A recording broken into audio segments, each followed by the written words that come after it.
Hey, welcome to the Beit Midrash again, the second class of 5784. We're still dedicating all our learning to comfort for families who are bereaved in mourning in Israel. We are praying for the safe return of the captives and the hostages. A quick update was that I was across from the UN this morning with Rabbi Rachel Ain, with the borough president, Mark Levine, and with so many others demanding that more countries and nations pay attention and have some more clarity at this moment and label the crimes against humanity exactly what they are. And we discussed using terms like genocidal terrorist murders. We discussed terms like crimes against humanity, which are those recognized by charters at the UN. And we discussed keeping that message in the media, and we heard from families who are really suffering, whose loved ones are taken captive. And so we are at work during this wartime. And part of that work is to come together in sacred study and to know that our study helps build a better world and helps refine us as citizens. Even when we get into controversial topics like the Jews have one way of doing business with the Torah, and we eschew idol worship, and we can put it in the context of the world of the Romans. And that's one important thing as I give you a brief introduction, again, before we dive back into text. You have to remember that we're talking about being in the world of the Romans, and the Romans had many images of gods in terms of what was on display publicly. You know, we don't live in a society where there are that many images of gods. Though I was visiting with Barry Feldman, our dear friend, he should have a refuah shlema, and I walked into Mary Manning Walsh, and there's, a nice big statue there in front of the chapel. Have to be careful where you bow. And if you're bowing towards, and we talked last time about is Christianity, early Christianity versus later Christianity, and Diane had actually asked the question, and I went back and I did a little bit further research, and it really did turn out that they really did believe, according to many scholars, that early Christianity was a form of idol worship. And they were very, very careful to make sure that the iconography was not bowed down to, nor the conception of the Trinity at that time was taken as monotheistic. And that was what led to our revolutionary notion that we had pointed out by the Meiri, and that's on the page of Talmud, that they were in the Gader Hadat, they were in the monotheistic faith. And that Middle Ages reality comes out on the page of the Talmud, which is why I wanted to see if the camera worked, because I'll show you on the page of Talmud just how present that shift of consciousness is on the very first daf of Avodah Zarah, of the Masechet we're studying, the tractate, idol worship. Because we're trying to avoid this idol worship in the Roman times of the rabbis in the Sasanian Persian theater, who also had its gods, and also had many festivals that govern their calendar, which were about really worshiping their gods. And if it wasn't about gods, we got so expansive as to say that if we're going to really worship their secular leaders, like their king, and we're going to really take on holidays like that, or live in societies in which they have holidays like that on the calendar, we're going to have to be really careful, and we're going to have to make, and what we saw was, when we read the first Mishnah, a siyag l'Torah. We didn't call it that last week, but I want to explain what a siyag l'Torah is. You shall make a fence around the Torah is the principle that's at work when you say 3 days before their festival and 3 days after their festival, we don't sell them anything that's going to be used to make a festival for idols and have idol worship going on. The siyag l'Torah principle, that we have a fence around the Torah, manifests itself mostly like in our time. I would think that the place where most Jews who are observant have any fences around the Torah is like on Shabbat. I don't carry a wallet on the Sabbath because I don't want to carry my money. I really, in the halacha, don't carry, even if I'm in an Eruv, I don't carry the same kind of bag that I would put money in on the Sabbath. And I'm careful not to do that because of the fence around the Torah and the whole principle of muktzah, and I don't want to handle certain things which are really legitimately the instruments of violating the Sabbath law, and dealing with money is one of those violations. And so I wouldn't want to use the item that really was the carrying power for that item of the money. So that's the fence. I say, I don't even want to touch a wallet that has no money in it. That's muktzah. So this siyag l'Torah principle manifests itself in different ways. 3 days before a festival, 3 days after a festival, I'm not allowed to sell anyone or do any business with them. And in this case, it was not only retail, but it was the banking rules came into effect. I'm not allowed to do any banking, and I'm not allowed to do any retail selling if they're going to worship idols. Now, the fundamental philosophical question there is it my sin really? How am I sinning if I help somebody with their festival? In the end, like, am I really sinning if they're the one celebrating the festival? And some commentators have asked that question, because already in the earliest times of Talmudic discussion, there were some questions like, how are we going to get along with the people we live around? Because remember, it's not just like Jewish ghettos at this time of the Talmudic rabbis. It really isn't. Some are more Jewish neighborhoods with complete Jews around. Every family owning one of the houses in a courtyard setup that looks like let's say a chet, a U. But sometimes we see Gemaras, and we've learned Gemaras, where it's very obvious that some of the neighbors are not Jewish.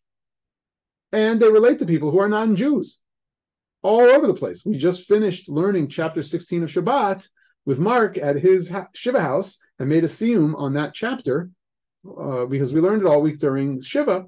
And the non-Jews made a ramp, and Rabban Gamliel was able to get off the ship because he was traveling on a non-Jewish boat. And previous Mishnah, or right at the beginning of that very self-same Mishnah, what if a non-Jew lights a lamp and you happen to be on Shabbos night around? It's not just talking about what we call today a Shabbos goy. It's talking about the neighbor who's a non-Jew who might have a light. And so we have lived in spaces and places where there were a mix of people. And especially since there were so many more Jews in the diaspora lands of that time versus the land of Judea, the land of Israel, we definitely encountered all of these people.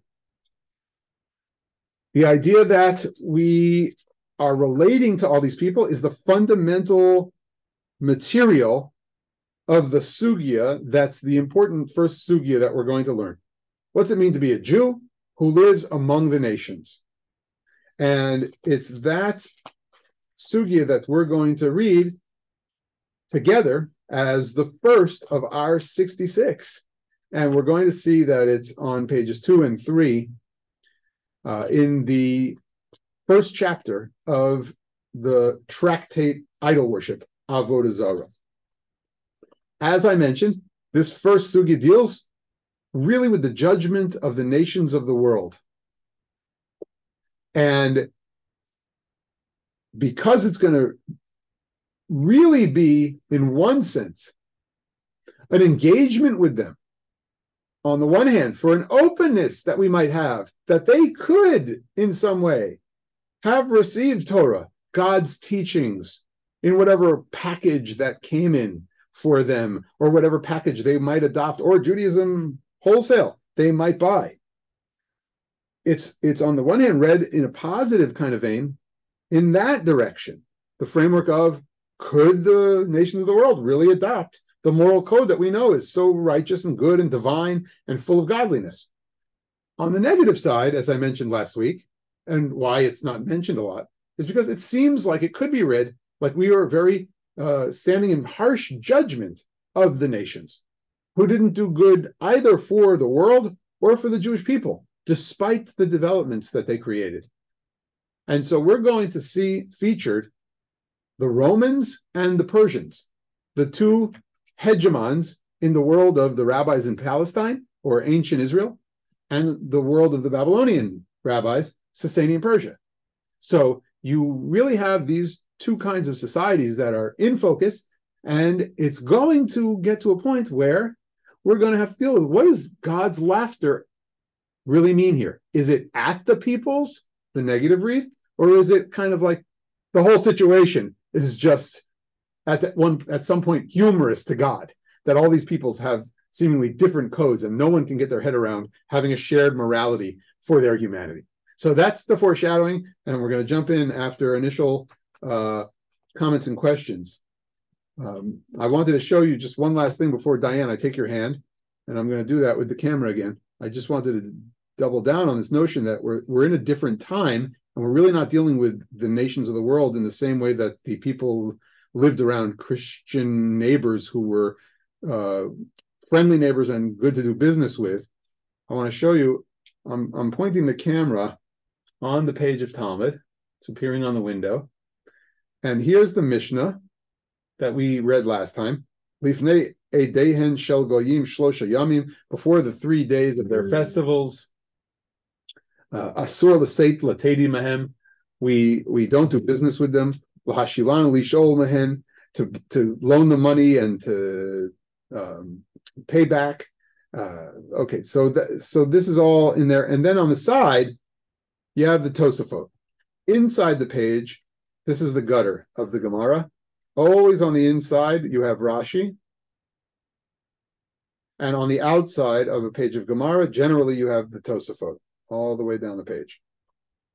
And over here it says, Asor L'Tedi Mehem, it's forbidden to do business with them.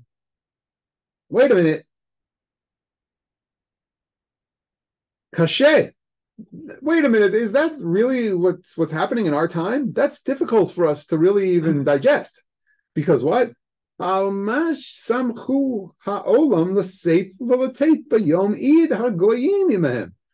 wait a minute, we do business with them on the very self-same day of their festivals in our time. So the Tosfot are not afraid to write down, right on the page itself, a different cultural reality that they are experiencing in the land of Christendom that they live in.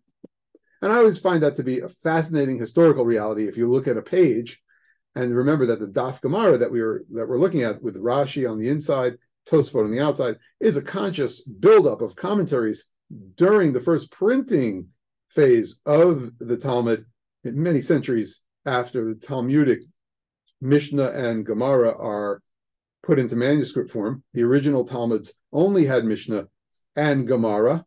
They did not have Rashi and Tosafot. So you have to remember that when we read. Okay, Diane. So it's interesting to me that it says you shouldn't do business with them 3 days before their festival and 3 days after their festival. So that means that we as Jews were aware, very aware of when their festivals were. And I just absolutely. And you remember that we had Professor Karlbach from Columbia University, from the Jewish Studies Department, who wrote an amazing book about the Jewish relationship to the, at that point, Julian calendar. Remember, it's a Julian calendar. The Gregorian calendar had not been created yet. And we were aware of the particular days of their festivals and all of their calendared, let's say, pantheon of God festivals, and also their local days, like, Lahavdil, we have Washington's birthday and Lincoln's birthday. They would have birthday celebrations for the kings that were once coronated. And did they only have celebrations for the current king, or did they have days on the calendar for the past emperors of Rome? So they were fully aware, and Jews have many times had to base their lives and their practices on these calendars. There's one further way to push this issue with the 3 days before and after. I mean, 3 days before and after, if their Sabbath day of sorts was a Sunday, right? 3 days before, 3 days after, Thursday, Friday, Shabbos, obviously. Right? Monday, Tuesday, Wednesday. So you got no dates that you do business. So the question is like, does it mean to say that I just should stop any business at all and only do business with Jews? And of course, this guy there, this kind of thing is all about refraining from transgressing that prohibition of idol worship, which we took so seriously, and trying to navigate it in a way that maybe you had a contract at such a time that you knew which weeks they didn't really have an aid, and maybe if we didn't define anything as a Sabbath day, which we didn't for the Romans, there I have a different kind of thing, because they have festival days versus Sabbath days. But once the Christians start to come and take the concept of Sabbath, we really distance ourselves from the Christians. And could it be that the Mishnah developed to really distance ourselves from early Christianity, which is the books you kind of sent me to, which at least one scholar believes it was to really distance ourselves from people who were Sabbath makers on Sunday. Rachel. So I get the 3 days before thing, because you don't want to sell them anything that they're then going to use in their observance of the festivals. Why 3 days after also? How does that have any contribution to idol worship? Some people say it's like there was a practice of Isru Chag already in the veins of people in the ancient world, where they would make a festival and then they would kind of hang out for a day or 2 or 3, and they would have these kind of afterwards festivals. Like we have 7 days of Chol HaMoed, or days of Chol HaMoed after Yontif. The same way they have like a Chol HaMoed, Lahavdil. They have days that they would linger and hang and eat the rest of the food. They didn't want it to go to waste. They kept the celebration going. So one thought about that like that. And then, as Bobby just mentioned, there are X number of days of Christmas on different Christian calendars, as I understand it. And festivals would be appointed a certain amount of time. So I think they just, in general, wanted to make sure that they were covering all the days. I don't know. I'll check and see if anyone particularly says Achar, a commentary on Achar on the page, but I'm not really seeing any other commentary on it. Okay. Ron? The reason not to do business with them 3 days before is, the way you said it last time, is not to have them be happy because of us on their holidays, not to do anything. Okay, so how you can explain that all the Christmas songs that were written by composer and songwriter, that all of them were Jewish, and we are proud of it? Isn't it such a temptation to bring it into modernity and think about our relationship to capitalism and music and the business of music and relationships we have with modern Christians? And that's why I was saying you can't see it as the relationship with modern Christians. That changed in the world of the Tosafot, which is why I showed you the 13th century commentary. So the real question that I have is, can I do something 5 months before their holiday and let them enjoy it on their holiday and sell it to them before? Yeah, it sounds like you can, because you're really distancing yourself enough from it that you are not going to be remembered for it. And remember the Tosafot. No, but the reason is not to make them happy of something that I made that make them happy on the holiday. We are able to randomly define when we are involved and when we're not involved in making them happy. That is just a rabbinic. That's a rabbinic kind of that's one of their own prerogatives. So I have no better answer than that. They sometimes have their prerogative is to say. If it's before that, obviously I'm not part of it. I think it reflects a lot of antipathy, because now we don't have any feeling to say that, we can be happy on our holiday, we think, and you can be happy on your holiday. But there must have been a lot of anti-Semitism and enough antipathy that we didn't even want to allow them to have pleasure on their holiday. I think you're right. I think that there's a really fraught relationship with folks here, and that's where we have to get back to. And for whatever that's part of a reality that gets reflected in our leaving this sugya out of a lot of books that talk about a universalist position of the Jewish people vis-a-vis the nations of the world. And that's why I mentioned that this isn't in a lot of those books that mention our relationship with others. We don't include this oftentimes. You won't see it in the Montefiore great collection of rabbinic texts about relationships with the other nations.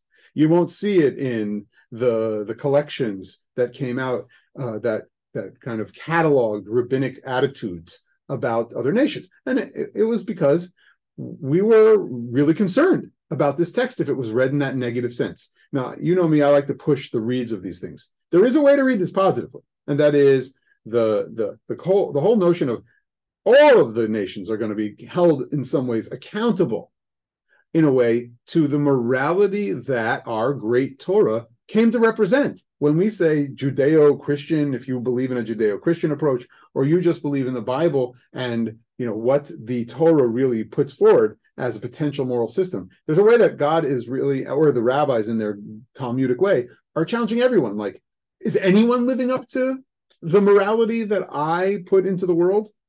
Are you really treating each other in the right way? That's the overlay very positively that I think you can see somewhat in a literary vein. You'll tell me if we're pushing that read too much, but on the shot level, we know that this was a very difficult text and that we were really worried about relating too much to the other peoples around us, their festivals, their gods, their systems of morality, their leadership. And how do we really know that? Because through the ages, this was the most censored part of the Talmud. The first pages of Avodah Zarah, this literary sugya, according to many, is the most censored page of the Talmud. From the time that the censors really did it in the world of Christianity, but backing up, manuscripts of the Talmud also sometimes had this sugya left out, according to an article that I was reading. I have not done the manuscript research myself on that, so I cannot verify it for you through my own eyes, but I do have a question into my dear friend, who is the now librarian and the manuscript keeper, the scroll keeper at JTS Library, Rabbi Morty Schwartz, who's a dear friend and a dear friend of our community. So I want to ask him that question. But pushing forward into the sugya now, okay? So let's roll into the sugya. Back, we read the first paragraph together. I'm going to share the screen and share the text.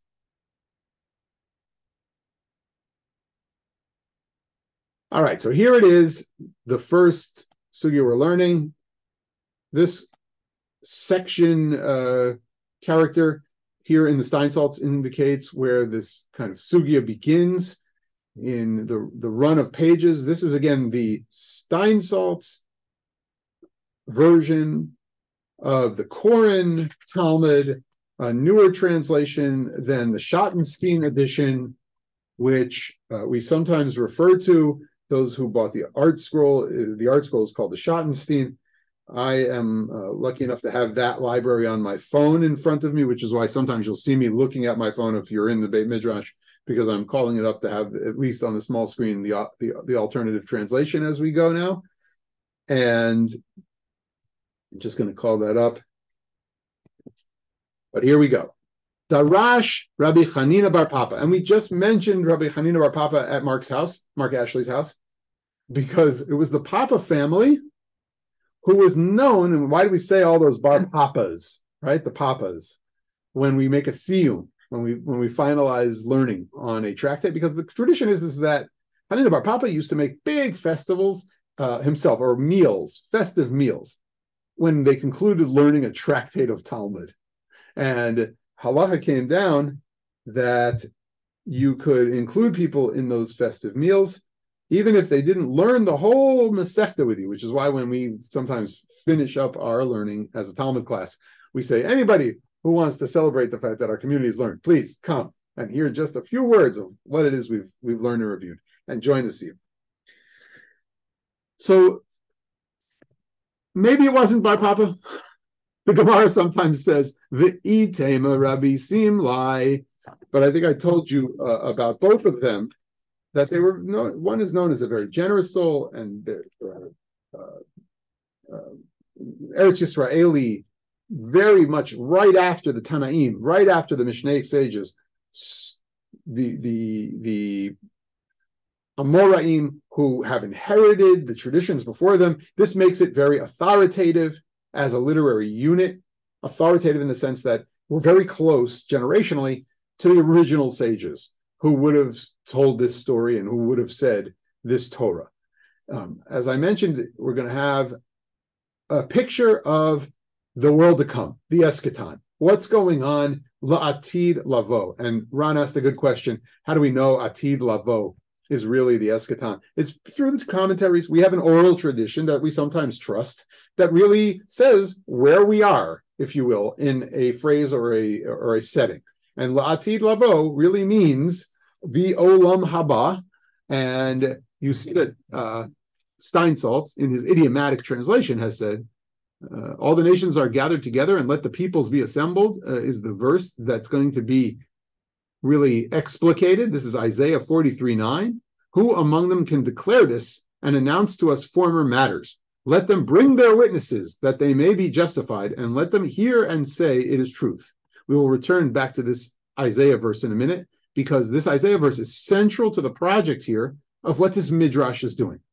We want to know sometimes when we start an Agadic passage, what are the verses that are the important verses that are being explicated, and how does the verse get used? Is it exactly the same context in which it appears within the book of Isaiah, let's say, in that case, because it's from Isaiah?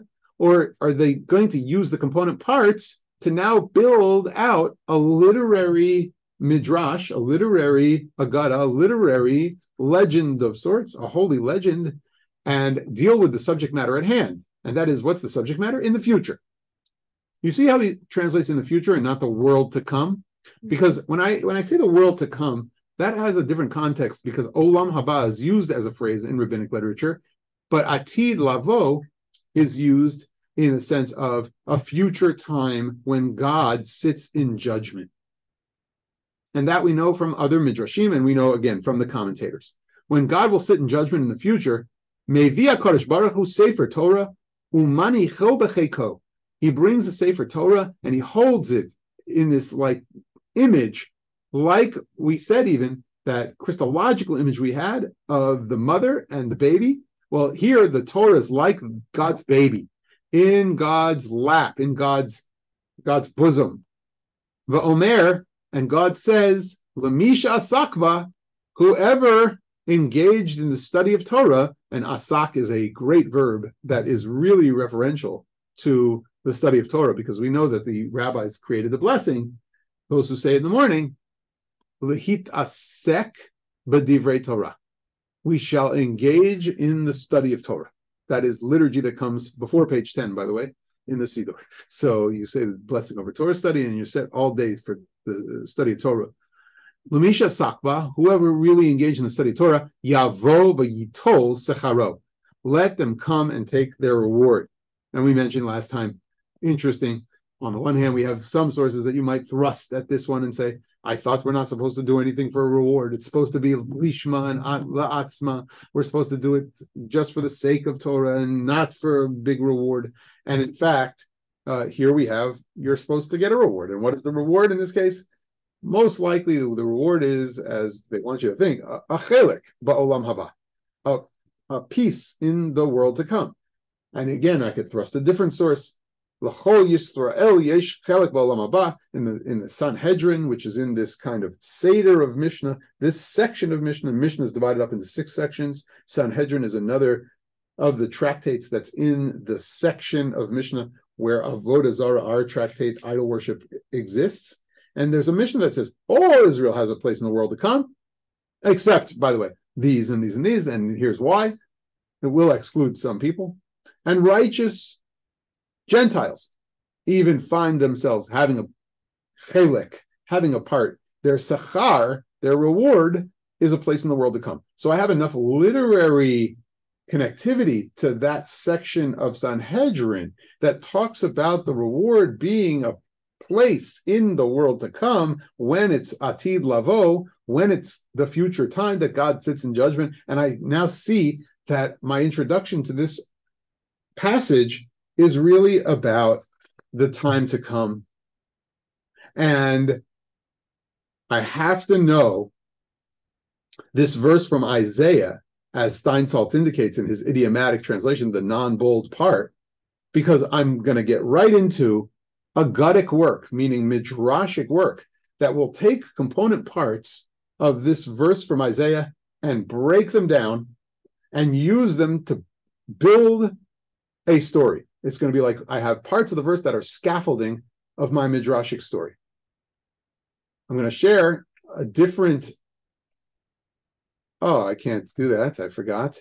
When I'm recording, I have to just fish for what I need. Is it masculine? Is it his reward? It is his reward, but there's no masculine, feminine. Not even though we say that Hebrew has masculine, feminine all the time, it doesn't really work like that. It just works like as a goes along with the people, the word people, which doesn't really. It's not really masculine. Since it's people, it's secharo or someone, so it's secharo. You could try to make reads that deal with the different. Here it is. You could try to make reads that deal with the different engendering of language, but all the time it's not really about the gender of language that we see these words being kind of made into grammatically correct phrases. All right, so I want to share with you, this is the verse from Isaiah that we're going to need to really understand, and a little couple of verses from that form the context of our verse from Isaiah. Kol hagoyim nikbetzu yachdav v'asfu le'umim mi v'hem yagid zot v'rishonot yashmi'unu yidnu edehem v'yitzdaku v'yishma'u v'yomru emet atem edai ne'um Adonai v'avdi asher b'harti l'ma'an ted'u v'ta'aminu li v'tavinu ki ani hu Lifanai lo notzar el v'acharai lo yihye. Anochi Adonai ve'ein mi baladai Moshiach. All the nations assemble as one, Isaiah says. The peoples gather.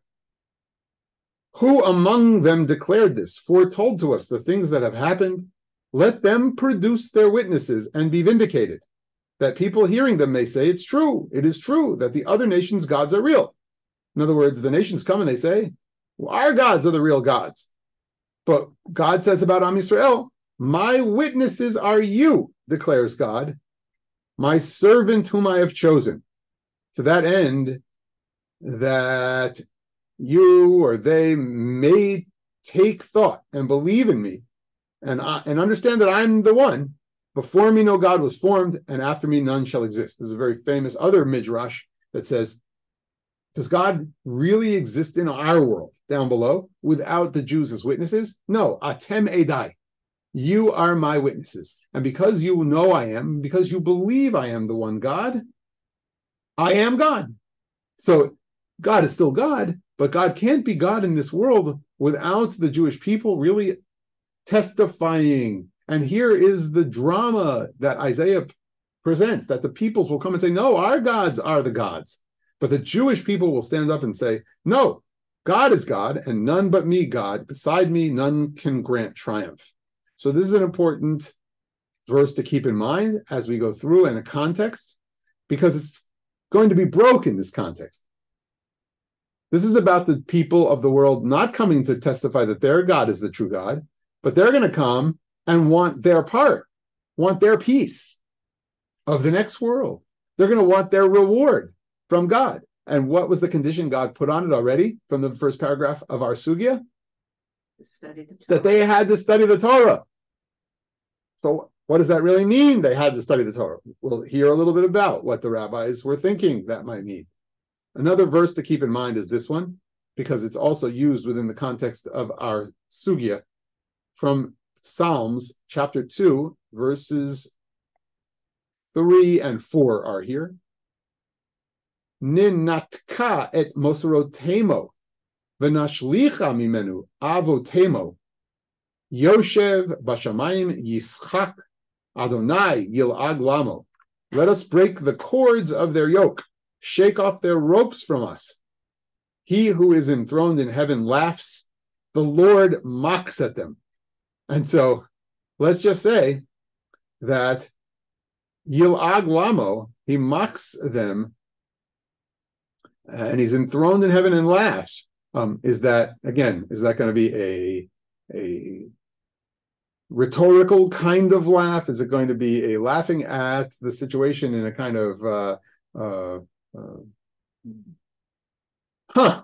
laughing because they've overcome me as God and my Torah and figured something else out, like God says, Nitzchuni b'nai, in another famous passage that we're going to learn together down the line, that God is happy when the human beings down below really do something and God laughs accordingly. Or is God really laughing at someone in a derisive way in this sugya? And again, is that one of the reasons why there is like a lot of discomfort in presenting it as a picture of how the Jews relate to the other nations of the world? So keep all that in mind. And now we're going to go back. Let me see if I can just go back to my Gemara by pressing this little button. Oh, yes, good. I want to get this from being I can put this strip down here. Okay, so miyad, what happens? They're all there. They want their reward. Miyad nitkabtzin va'in umot ha'olam ha'ir buvia. So when God says, whoever's learned my Torah and would like to take his reward, take their reward, the nations of the world come and they forget lines, forget numbers at the deli counter, forget any orderly fashion. There's no bailiff. They make Rabbi, an irbuvia. Yeah. Sorry, I don't think it actually switched back on the share. Oh, it didn't switch back on the share. I was worried about that. Thank you for speaking up. Confirm with me now that you see it. Now we're good. Good. Okay. So we're here. Miyad mitkabtzinu va'inu mod ha'olam be'irbuvia. That's a fun word, irbuvia. It's not balagan, for those who speak modern Hebrew. It's not in a total mess. But an irbuvia is intermingled, as Steinsaltz says, but it could also be in a very disorderly fashion, according to some other translations that I saw. So they come and they're intermingled and they're in this disorderly fashion. Shenemar, and here is a midrashic move. So what we're doing also sometimes as we learn is we're learning the technicalities of how things are built. A midrash will introduce a verse or a part of a verse with the term shene'emar. Shene'emar, as it is said, kol hagoyim nikbetzu yachdav. Like we just read in Isaiah, all the peoples will come together. So yachdav meaning together, does it mean that they're intermingled and everything's a mess? Or does it mean they came together as in there are 3 days in court and everybody's got to present each one his own thing? So that's what's going to happen, actually. We're going to move from the mess of everyone being in a irbuvia, intermingled, disorderly array, to a very orderly array in fashion. Amar lahem HaKadosh Baruch Hu. And how does that happen? God says to them, Al tikansu lefanai be'irbuvia. Come on, you can't be so intermingled with each other. Tikanes kol umah ve'umah. Let every nation enter each one herself. Ve'sofreha. And let their scholars come along with them. Now, these are somewhat technical terms. Ummah is one word that we see from the text itself. Le'umim is used in Isaiah 43:9, and ummah, ve'ummah is the phrase in all the different versions of this midrash, as opposed to ummah va'am, a nation and a people, ummah v'shevet. There are some who have noted that ummah v'ummah really keeps us within the language of the prophetic literature that we're drushing, that we're explicating. And what's technical about Sofreha? Remember the period before the rabbis is a Maccabean period, a Hasmonean period. But before that, the period is actually defined as a period of Sofrim, those who copied texts, crafted texts, wrote out the texts, maybe edited the texts. We're not exactly clear on what the period of the Sofrim was really all about. Was it a writing workshop here and there? Was there a writing workshop in the Dead Sea Scrolls area? Was there a writing workshop on Mount Moriah in Jerusalem at the temple? Was there a writing workshop at the who knows what, the first poetry group that met in the Galilee in nature? Because where did that liturgy come from? That beautiful liturgy that we have that is so poetic. Was there a group of poets? The period of the Sofrim is literary production. Perhaps there's also a technical reality to it, just like the age of printing becomes somewhat technologically oriented. The age of Sofrim, we had better ink at the time. We figured out better ways to mix ink. We figured out better ways to create quills. We figured out better ways to create texts that had sharp little points on them. The beginnings of all the nikudot probably arise, even though that doesn't get completely finalized until much later in the Masoretic period. So that's the idea here. But all nations have that. Here we have Ummah V'Ummah coming with a group of their own scribes and the scrolls. And remember that the Torah is actually translated in many languages at this point. The Torah is not only in Hebrew, in Ashurit script, it's in an ancient Hebraic script at this point, and there are arguments in the Gemara and the Mishnah, particularly in Megillah, about which script, and we will see different places in the Talmud that argue about how you can write a Torah. The Torah is translated to Greek. We know this from the great story of the Septuagint and the great translation of the Greek writings of the scholars. But we know it's going to be translated into different languages as well at that time. And Aramaic is a popular language in which the Torah is also written. And early Targums, early translations of Torah, or alternative versions, shall we even say, of Torah, for those of us who can handle the fact that there were many, many kinds of texts swirling at the time, they were written in Aramaic and not in Hebrew. So the fact that God could ask the nations to come and have their Sofrim, their scholars and scribes, come with proof that they've studied Torah is possible, because even if they didn't speak the language of the rabbis, we didn't expect that the Torah wasn't translated. And in chapter 16 of Shabbat, by the way, you're allowed to save the scroll that has the Hebrew on it. But if you have and you own, because you speak Aramaic or you speak Greek and you bought those, you don't have to save those from the fire. They're not holy. But they were out there. And we know from Megillah they even translated into Aramaic in the middle of the Torah reading, because they didn't have a Chumash like we have with English on the side, right? They read some Torah, they translated into Aramaic. Shenemar. What did Shenemar actually introduce? In this case, another piece of a verse. And in this midrash, it's very technical. They are introducing phrases from the verse as opposed to phrases from the verse that introduce you to say to yourself the entire verse at once, as if they were just sparking you to remember the entire verse. Some midrashim kind of require us to see every phrase mentioned as a reference back to the entire verse. But some midrash is built on taking small brick by brick by brick, phrases by phrases by phrases of verses, and a midrash is built out of those small phrases. So far we have the V'yasfu le'umim, the nations gathered. And now it's going to say, Ve'ein la'om ela malchut. But what does this term la'om really mean? That really means a kingdom. That means a hegemon. That means a power.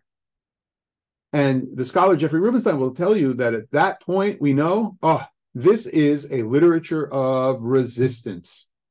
This is the rabbis, and Adam Kirsch will say in Tablets magazine, his weekly writings on studying the Talmud daily, he said it is not just literature of resistance, but it's actually a fantasy of the rabbis, that the other nations will be called to task for everything that they've done in persecuting the Jewish people. So this is a text for many that speaks of responding to persecution, or at least to the kind of power the rabbis have, and that is the power that they wielded with Torah and Torah culture and Torah learning.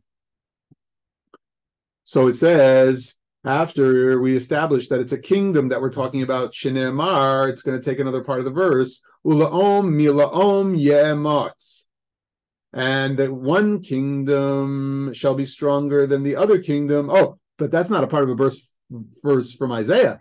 Now it's going to quote to you a verse from Genesis. And didn't the whole world get created where different malchuyot, different kingdoms would arise? And they would, in a sense, be the ones to either be in conflict with or even overtake Am Yisrael. And so it's a reference back to the very way that God wanted the world of creation. Umi ika irbuvia kamei HaKadosh Baruch Hu. And is it possible for there to be intermingling before the Holy One, that it should be necessary for God to sort them out one by one? Because wouldn't we think that God, despite the fact that everybody comes in such a mess, that God couldn't see like who's who and what's what? You know, are we saying that God needs it to be so much in order? So it says, Ela ki heichida lo le'arbavu inhu b'hade hadade delishma'u mai de'amar lahu. He says, oh, well, rather the nations are instructed to stand separately so that they won't be intermingled, and so that they will each hear what the other says. So if you're going first, you obviously have no advantage. And it's like you have to choose, right? Every time you are asked, who wants to present first? This is always the big challenge, because you might hear a couple of things from other people that really enhance your presentation. And I think this is a very sweet, like, little subsidiary nod to, all right, who's going to go first? Who's going to go next? But it is so that each nation can really hear, and maybe there's lessons to be learned just plainly without it being about who's going to refine their presentation. There are lessons to be learned. Each one of them has to really hear each other when it comes to the discussions that are about to unfold with God. Shelley, I saw you raise your hand, and well, it's a good place to stop for some questions or comments or discussions. Yeah. Okay, so I was fascinated by this, because he says that that each one comes so that they can hear what he says, and I wondered if hear what each other says. Hear what each other says. Oh, because and what God says and what each other says. Okay, so but I was thinking that perhaps God was talking differently to each of the separate people. But first they came together, and then they separate, and so they're coming to him as individual kingdoms or individual people, and what he has to say to one kingdom might be different from what he has to say to another kingdom. I think that is definitely the case, but let's think about it like the staging that we have to think about when we all produce this play of the first perek of Avodah Zarah and the first sugya we studied together, and we're going to stage this, right? And the people shuffle in, and I've got characters in Roman garb and Sasanian Persian garb, and these other peoples then after, because there's going to be three different disparate conversations. Is it that God says, no, not everybody now at once, off with you, and we don't see any of the Sasanian Persians or the rest of the mingled group on stage at the time while the Romans are there? Is that what it meant? Or is it that they are now like part of the scenery, and it's just the lights are dimmer on those Sasanians and on that big mix, but the Romans are the one in the spotlight, and they are to face God first, but others hear it, and they're saying, ooh, whoa, and they're kind of listening to this drama unfold. It's more the latter than the former. They're all there. And it sounds like from the Gemara's text that they're all there. Ron, you have to come off mute. there is a saying, you need to be careful what you are asking for. So it looks like the prophecy of Ishayahu that says that all the nations of the world will come in front of God, and it was discussed in the Talmud. In the 3rd, 4th century, Christianity came under God or before God, and then in the 6th century, the Muslim came. So all nations of the world came to believe in our God in a different way. So they got their scharam. So we need to be very careful with the prophecy that we promote in the world. Yeah, or into the world. Definitely. And that's why I think a lot of people did not include these in recent compilations of what relationships between Israel and the world and the nations of the world look like. I mean, there's good reason. And there's good reason why the censors left it out too. Barry? I always sort of think of this as a national shotness problem. Mixing wool and linen. You don't do that. Our religion likes to keep things separate and so defined, and so you know who you're dealing with. The minute you start to intermingle things, it becomes more difficult to have a precise and categorized approach to each. So I think that the nature of the Talmudic mind also wants the clarity of the defined groups. It's like part of our temperament. Yeah, it's part of who we are. We do have a real balance between universalism and particularism, said in a positive way. I mentioned this the other day at Shabbat services. One of the real contributions that Rabbi Sachs has made. We study Rabbi Sachs's essays on Mondays at noon on Zoom for the Torah study. But one of the books that I got to learn with the rising college freshmen, seniors in high school at the Scholars Program this summer on that 11-day retreat with the Tikva Foundation was Rabbi Sachs' book, The Dignity of Difference. And he said, what's so unique about Torah in the way it's set up is that it imagines a universal world. We just read Parshat Bereshit, creation story, something all humanity shares, but then it moves us towards the solution to the chaos and the violence of this week. And Rabbi Ain, with whom I was across the United Nations with today, spoke of the verse that the world is filled with Hamas.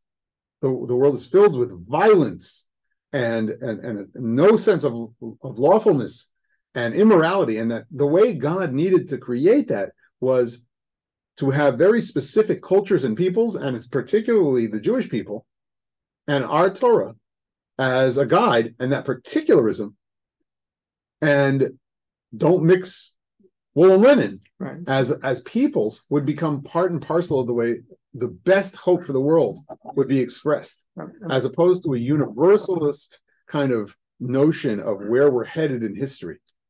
But you see the same thing in Bereshit last week. Adam has to name each of the animals and define their speciation. All of the that plants, simply taxonomic reality. All of the plants have to. This is like Linnaeus, long before Linnaeus. The categorization, but then there's a lack of recognition of the integrades. That takes us a long time to get an appreciation. But I think this is the same mentality playing out at the national level, and we even saw that. We know that the progenitors of certain groups are already defined. We're going to have different nations, and we know who they're derived from. But again, they're each a separate organization because we're creating their lineages, and that's really what we've been doing the last week. You're reminding me of Gardner's work. Howard Gardner is an educational philosopher.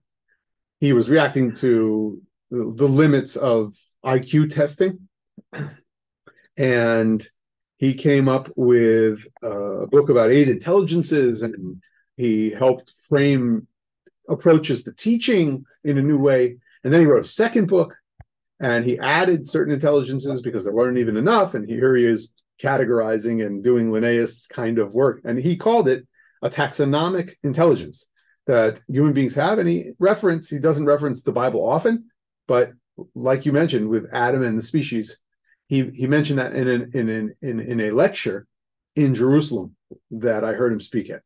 And I think exactly the way that the human mind is, at least inclined. And part of the tension here in our sugya, in this midrashic passage, is just how good that is for the world or not.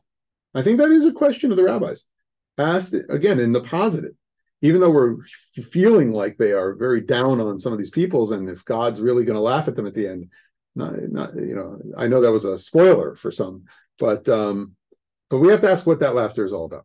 And is it just like, oh, their nature, laughing at the humanity and the normative parts of humanity? Bobby. I'm just wondering when this takes place. This is not with the Moshiach. Well, you have to remember that this judgment time for Olam Haba is not connected with Messiah. There's no absolute eschatology. There's no map of definitive eschatology, meaning what will happen in the end of days in the Jewish tradition. So there's one possibility that the Messiah came and announced that it was the time of God in one version of the Talmudic lore, and that since the Mashiach is here and God wants this world of everybody to, get their portion or not get their portion, now there's a judgment day. Others say judgment day comes before, and Mashiach can't come until God has done the work of being the judge of judges. So let's leave it at there's no real answer I can give you that's definitive in that regard, but there are different versions of what happens in the end of days. And we'll get a little bit into one of the Sanhedrin sugiyas about the end of time, and we'll see some of the differences of opinion about what that end time will really look like, that Atid Lavo, where we are.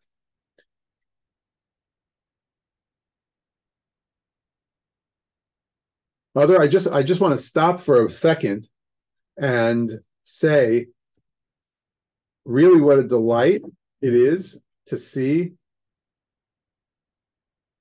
so many faces on Zoom and kind of new faces in the Beit Midrash this year, in addition to our longtime Talmud class members. So I just really want to welcome you and really say that it brings us energy for our learning and inspiration. And I love being on this journey of these sugiyot together. Okay, so we are at this point in the sugya, and let's see what unfolds in this drama.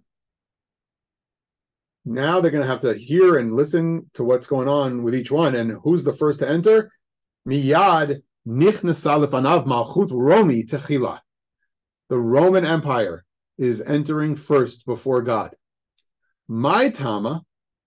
So what's the reason why the Roman Empire is first? Mishum de chashiva.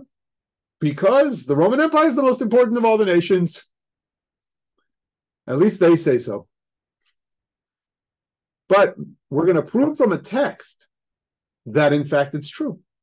Uminalan de chashiva. And how do we know that, in fact, they're the most important and they have to appear first before God? Dichtiv. Vatechu kol ara utadushina v'tadkina. As it's written in the book of Daniel. Now, we didn't read the book of Daniel verses like I brought you to that Safaria sheet, because we can't read every verse that a Midrash uses. But you see how it's reaching into the writings, Daniel, in addition to basing it in the prophets, Isaiah, and has already mentioned Genesis. This is a real feature of an Agada that wants to be somewhat authoritative when it reaches into all three sections of our canonized Tanakh. So Daniel is used here. Vatechu kol ara, and it shall devour the whole earth, and shall tread it down and break it in pieces. And who was the nation that really did that? Who was the empire that really did that? The Roman Empire. Rabbi Yochanan Zoromi Chayevet That's definitely the wicked Roman Empire who is chayevet, and that is a technical term. We're in the Seder of Nezikin. We're in the part of the Mishnah and the Gemara about penalties, civil law and criminal law. And the word chayav here, obligated, doesn't just mean obligated in a sense of obligated to its citizens. Lehefech. It means they are guilty. And so they are wicked. And that's Rabbi Yochanan speaking, though, not God. We have to remember. So it's a rabbinic insertion of an opinion. And what did they do? Shetiv ayatza b'chol haolam. And their name spread throughout the world. Or tiv'ah. What do I do with the word tiv'ah? Teva. Their nature spread throughout the whole land. And what is that translated over here in the art scroll? It says, whose influence has spread throughout the whole land. Rashi on that entry says, Shema'ah, Shin Mem Ayin Hey. Some had a Rashi that just said Shin Mem Hey, Shema, but it was a mistake. The Shin Mem Hey manuscripts said her name, that is, Rome's name. That's what Steinsaltz went with to show you that a lot of the Gemara manuscripts do have just Shin Mem Hey. But there is a manuscript Shinui to Shin Mem Ayin Hey. And what is that? Shema'ah. That in Gemara terms is its teachings and its laws. It's Shema'ata. The word Shema'ata in Gemara comes to be sometimes the teaching and the law. So, influence in the Art Scroll translation, its name in the Steinsaltz translation. This could be an instance of the error from oral, from hearing. Correct. Because they sound Absolutely. the same. Absolutely. Now the Gemara is going to go further.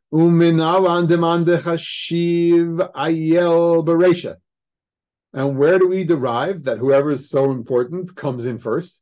You know, we could have thought maybe they should come last, right? The most important one, don't you save them sometimes? Or do you put the most important one up first? Ki de Rav Chisda, de Amar Rav Chisda, as Rav Chisda says, Melech v'tzibur, if I have a king and an entire community, I have a king and all the king's subjects, in this case, tzibur means subjects, Melech nichnas techila ladin, the king enters for judgment first. Shenemar, la'asot mishpat avdo, u'mishpat amo Yisrael, that he make the judgment of his servant and the judgment of his people Israel as every day shall require. Now, if I say that pasuk really proves it from 1 Kings 8:59, Rashi will just add that you have to just take a look at he may grant the just due of his servant and the just due of his people Israel. So the just due of his servant comes before the people Israel. So the people as the people are second, the servant representing the leader of the people. So that's kind of how that's parsed out. I don't know that the verse actually proves it that well. I just don't really sense that there's just great proof in this verse, but sometimes the verse is brought, so you have it. And by the way, it's a foreshadowing. And the reason why I think this verse is coming here is because of this section of the verse. It's kind of like a foreshadowing in a verse that's not going to be the issue we're going to take up right this second. But in our Agada, the judgment of his people Israel is also going to come to the fore. It's not only the judgment of the nations of the world. And so here is the way that the rabbis do foreshadowing in an Agada. They find a verse that might not even exactly work with such a midrash. And maybe one of you has an explanation of how that verse actually says that the Rome and the king comes before the entire people. But Avdo, if it's King David, by the way, might be the answer, right? We might say that, again, Eved is the king of Israel and Amo is the people of Israel. But this verse is really here in my estimation because this issue will come up within our Agada. The mishpat, the trial of his people Israel in addition. And that's my more kind of positive read on the sugya, that everybody is being judged here by God and judged relatively harshly. The Jewish people will get some credit for doing God's will and doing mitzvot, but I still think that there's a calling the question. Did they really keep their end of the bargain as well? Okay, so v'tamamai, what does that really mean? Bayadema, and what is the reason that is important for the king to enter first? If you wish to say, Lav orech ara lemeitav malka mi abarai ve'i bayadema mikame dilipush charonaf. If you wish to say that it's not proper conduct for the king to stand outside and wait for the trial of his subjects to end, you could say that. And if you wish to say instead that the king is brought in first so that he may be judged before God's anger intensifies due to the sins of the community, that's another reason. Again, you want to say about this verse that they use from Kings that talked about Amo Yisrael, while we're talking about the Romans, while we're talking about the other nations of the world who are coming there and intermingled and then being separated, so interesting that God's anger could intensify due to the sins of the community that you're talking about. Tzibor, the word for public, community, paralleled to the Amo Yisrael, to the people Israel in this case. So we get a different sense of what this whole story is about in this use of source and sugyetic, of this poetic kind of piece here, this literary kind of piece here, before we get back to the real piece about the Roman Empire. And it's going to get right back to that. Amar lehem HaKadosh Baruch Hu. So God is now talking to the Roman Empire, who's in there first. We've established that they're coming. B'may asaktim. There's that verb again for Torah learning. Asaktim. What did you actually learn? Omrim lefanav. They say to him. Now, Jeffrey Rubenstein, the scholar from NYU, notices it doesn't say Amra, as in Rome, the Ummah, the nation. It doesn't say Amar, as in the one leader of Rome. It's like this chorus. So I see, if I'm going to stage this, a chorus of leaders, or maybe all their dead leaders, plus the current empire, or if the empire is not there anymore in the end of days, all of those people who made up the Roman group, and they're like, you know, that image of a Greek choir we have? So they start singing it out to answer God. Omrim lefanav. They say before him, Ribono shel olam, the master of all the world, Harbe shvakim takninu. They go right into the civilization building stuff. So here, we've established many marketplaces. Shvakim is like the shuk, right? The shuk, shvakim. We established many marketplaces. Harbe merchatzaot asinu. We built many bathhouses. Let's go from all the different reasons why bathhouses are really important. Number one, they figured out how to get rid of some of the stench. They really did. People figured out how to get some nice running hot water for you with a floorboard over a boiling water or steamy water. Because they lit fires and they had people go in and out of bathhouses. It's also that they respected the body so much, though. So there's that element of respect of the body and embodiment that we have a mixed relationship with, right? We are people who love this life and love bodily care. The Gemara says it. Hillel was really at the bathhouse often, and he led his students there to say, you have to take care of the vessel God gave you, right? But he wouldn't hang out there so often because of the Rabbi Akiva story and other rabbis who encountered statues of Aphrodite. Aphrodite was oftentimes in the bathhouse. And so there was fraud. And we have passages that talk about how much really can I be there. And so when they say the bathhouses, and we are in Tractate Avodah Zarah, we have to remember what's in a bathhouse. Yes, on the one hand, it's public hygiene in a certain way, but on the other hand, it's this house in which you go in and you have statues of gods, and I have to avoid them because I have a mitzvah to avoid them. There were shuks. Mikvahs? Are they mikvahs? No, they're. Because it says that they did it only for the sake of the Jewish people. So they. Oh, no. So they said bathhouses for the sake of the Jewish people, but not mikvahs. Bathhouses. That we improve society because of our bathhouses. And it was a place also where if you had a certain kind of population, there were most likely times that the leadership met there and they would interact with each other, the Jewish leadership. That's why we even have stories of sages going, because they kind of knew when the Roman leaders were going to be in the bathhouse, and they could talk to the Roman leadership while they were in the bathhouse, and then the general population could go to the bathhouse during these times. And if the water got a little cooler because the fires were dying down, there was most likely a time that those people could go. And these were very structured, not like mikvahs at all. If you go on tours of bathhouses in Israel, or you read some of the archaeological work on bathhouses, great stuff. You actually see like what a raised floor in a bathhouse looks like, because you go into a bathhouse and you see all these little column-like structures, and you think, oh, those columns went up to the roof, right? No, those columns didn't go up to the roof. They actually held a floor over the bottom floor, and that floor was filled up with water to be your schwitz, hot water. So once you got out of the bath part, which was more like a pool, you went into this hot space and you kind of hung out in the schwitz. And they heated the floor. So the Gemara returns to this, and the Roman Empire is there, and they say, we made shuks, we made marketplaces, we made bathhouses, harbe kesef v'zahav hirbeinu, and we increased much silver and gold. We created lots of commerce and wealth. V'chulam lo asinu eila bishvil Yisrael kadei sheyit asku b'Torah. And we created civilization and space in civilization so Israel, the Jewish people, would be free to engage in the Torah study. But Kodesh Baruch Hu reprimands them.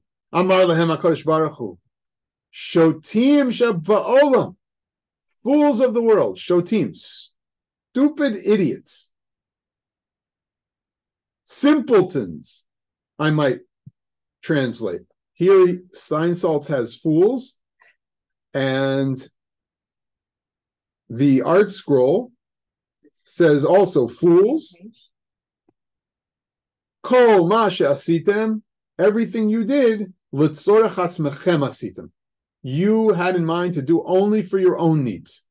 Tikantim shvakim, you made marketplaces, l'hoshiv behem zono, so that you could place prostitutes in them. Merchatzaot, bathhouses, le'adein bahen atzmechem, for your own enjoyment and your own perfuming. Le'adein. Adein is an interesting word, right? Because it's like Gan Eden. It was your version of pleasure seeking. It was hedonistic. Kesef v'zahav shalihu. You claim to have created the wealth. You are really misers. You have no system. This is a direct challenge to say you have no system of tzedakah. Your law code's so great, you have no sense that there's a chumash to tzedakah. You didn't write in the kind of verses we have. The poor shall be removed from among you. Yes, they will always be. So you shall give.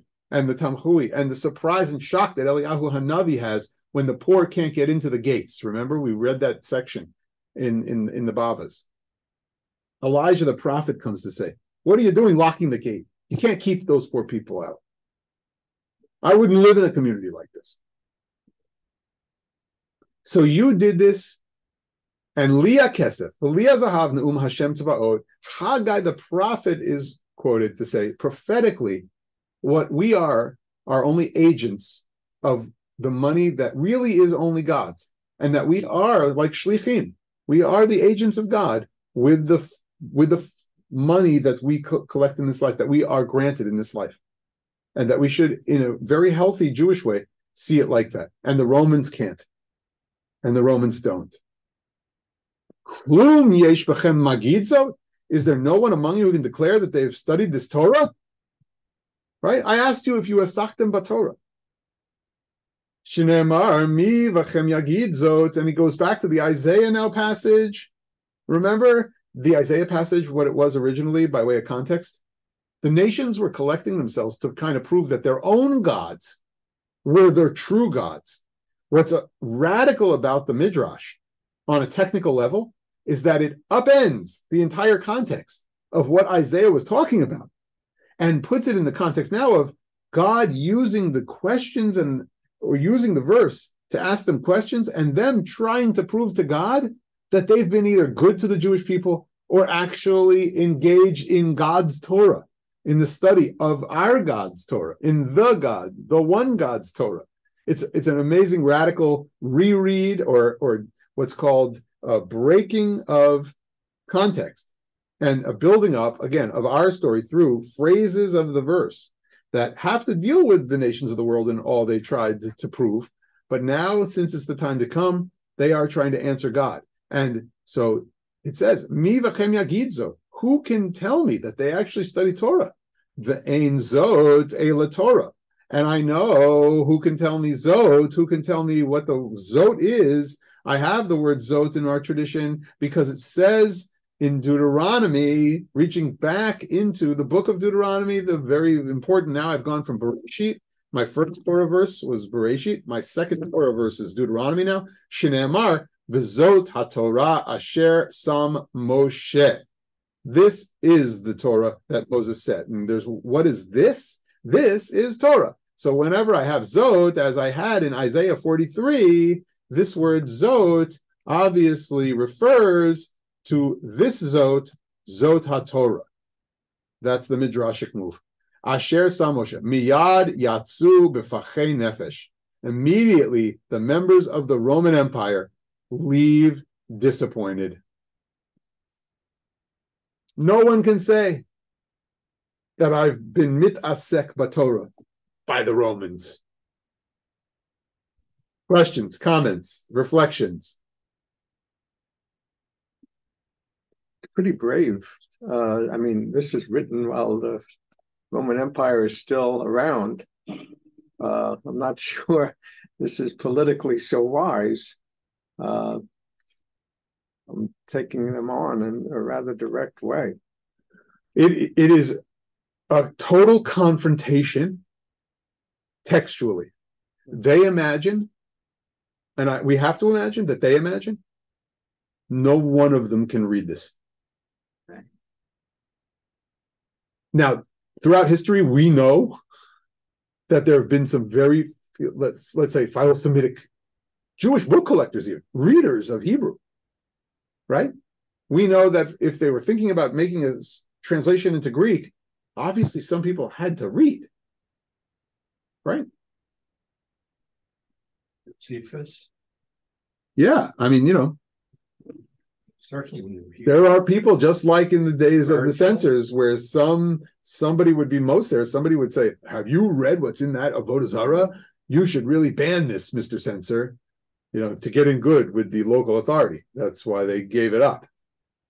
I think it's interesting that the focus is just on the king. I mean, it's not on the priests. Who really needs to be judged as a leader? Is it only the civil authority, or is it, and shouldn't it be the religious authority?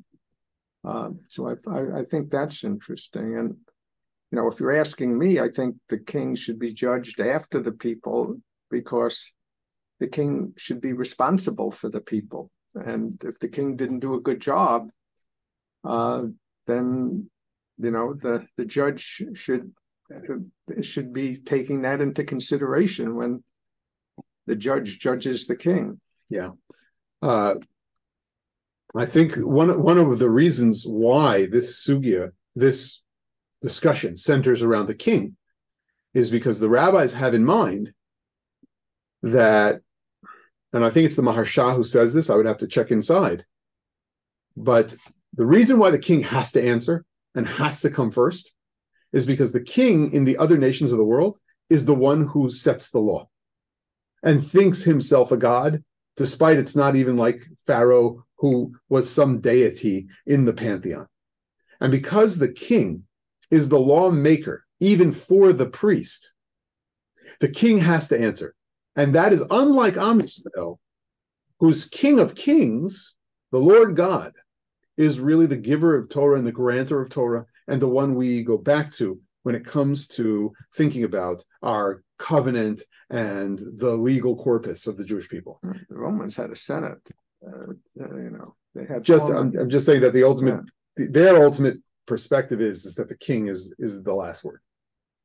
Yeah. And just like we learned last year that the king, a Jewish king, is no better than, still have to observe the laws and cannot be treated any differently than a regular person. Well, as opposed to a Roman emperor. Now, we learned that there's a lot of stuff. The high priest doesn't get a pass, but the king, it's a little more. I was referring to a time. Well, you say last year, Ari. That was 3 years ago. Yeah. That we learned the second chapter of Sanhedrin in the Beit Midrash, and we this second chapter of Sanhedrin was really all about whether or not the king and the high priest had the same status within the court of law, and can you put the king on trial? Could the king be a witness? Is it, so these were major questions, and it was also the rabbis in that sense dealing with a time that the Hasmoneans were power grabbing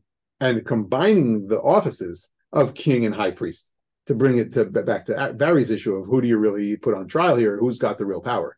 Because king and priest might have been another construct that they were thinking of when they put the king on trial, because of the Hasmonean problem that they had with their own crowd, who grabbed both offices at once, which was breaking with the line of the Aharonite priests and the Tzidkiyahu priests.